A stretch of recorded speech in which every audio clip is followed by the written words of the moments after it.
There's an extremely short list of people that have literally changed the way that we heard, listened to, and thought about music. Without question, Michael Archer is at the top of that list. I can remember coming across his music as a much younger person, and my first reaction was like, yo, how can anybody listen to this? I don't recall what the first song I heard was, but I do remember thinking like, yo, you can't even understand what this man is saying. And outside of his weird vocals, the music sounded dirty, rough, unfinished, wobbly, unmixed. Was so different than anything I had heard at that time. Looking back on that, I realized years later that my ears just weren't sophisticated enough to understand what I was hearing, but also that this was the first sign that D'Angelo was a great artist. His music literally challenged everything that I thought was good about music up until that point. It wasn't until years later when I started playing the bass that I even was able to give D'Angelo's music a chance again. I was getting super into Pino Palladino, one of the greatest bass players of all time, and D'Angelo's go-to guy for a lot of his hit records. I was trying to listen to any and every song that Pino Palladino played the bass on, and I actually came across his Spotify playlist.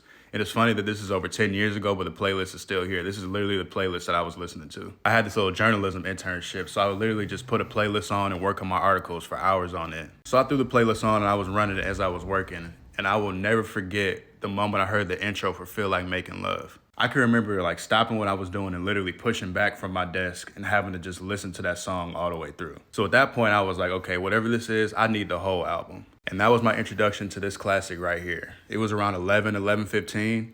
I hit play on that first song, and 1 minute later, it was 12:30. This album was so amazing, and it hit me so hard, it felt like I was literally in a time vortex. It was like time stood still, but also I was moving at warp speed. Like, that's how immersive and just crazy this album was to my ears at that time. So after that, I was completely hooked. Like, obviously, he only has 3 studio albums, so I finished all those in a day.